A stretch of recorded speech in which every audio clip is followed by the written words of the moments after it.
You know, we may be quick to say I'm sorry to a person that you've hurt or offended, but in order to have true reconciliation and forgiveness, it will take a genuine apology. Now, if you're like me, you don't like confrontation. So you just say sorry to avoid tension. I have that issue back home with my wife sometimes.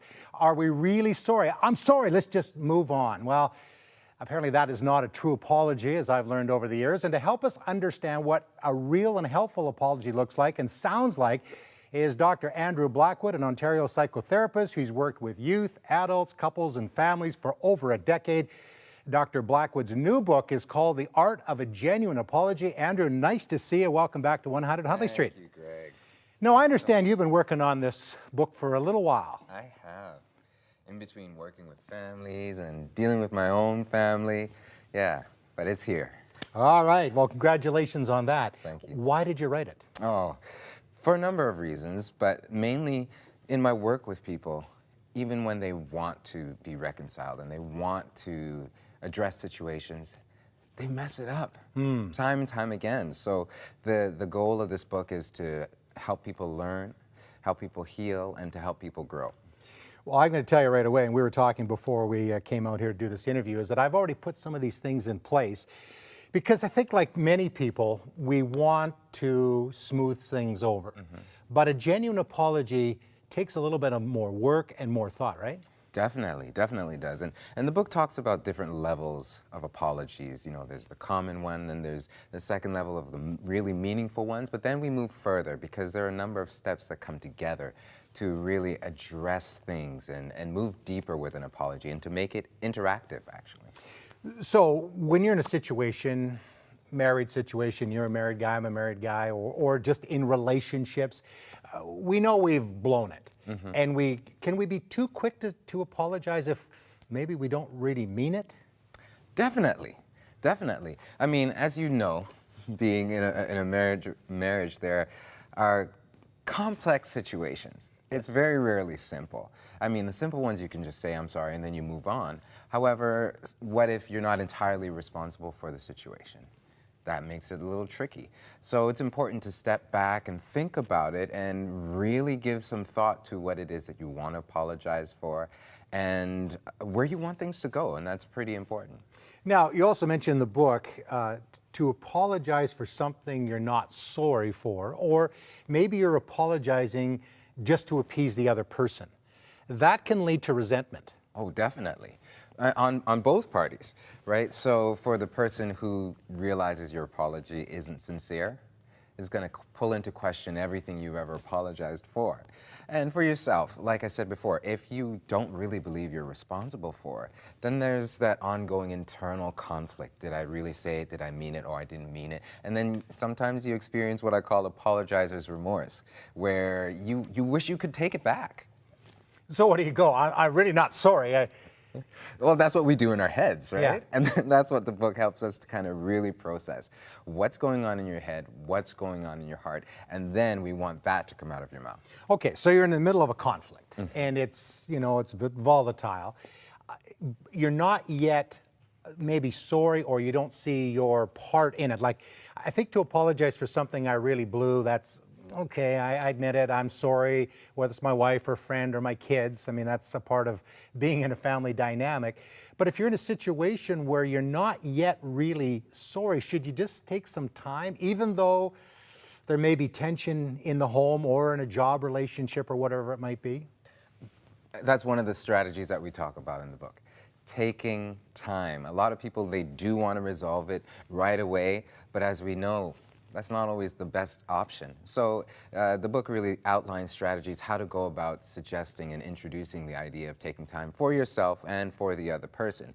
Because if you walk away in the middle of a conversation, like most of us tend to do, it doesn't go over very well. So there are ways to kind of stop the conversation and really justify and talk about the benefits of doing that. You know, in reading your book too, as I realized that an apology and a proper, genuine apology is not always a natural thing. There's some things that we need to really learn. I think it's very unnatural. I think sincerity for a lot of people is natural, but a genuine apology, the way I classify it, moves beyond sincerity. It involves really specifying what it is that you want to apologize for. And it talks about how well you actually know the other person. It talks about vulnerability and intimacy and how to really keep that cycle going. And that's counterintuitive. That's not what we really want. Who really wants to be vulnerable to rejection and hurt and those kinds of things?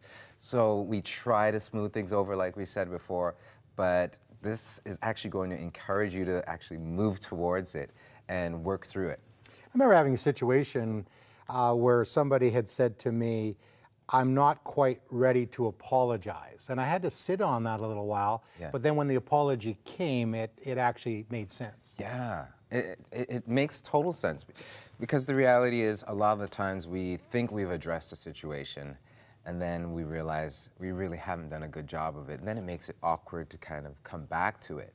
So it makes a whole lot of sense to slow it down to begin with, pull it apart, put it back together, pull it apart again if you need to, so that you can move through and work through it the first time through well.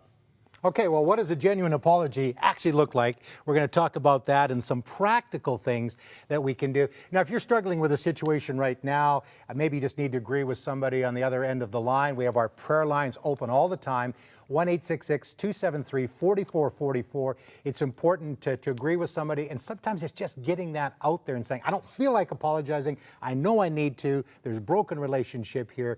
So again, our prayer lines are open for you. We'll have more of 100 Huntley Street with my good friend Andrew Blackwood on his first book. Took a while, but I'm glad it's out there, and we'll be back right after this.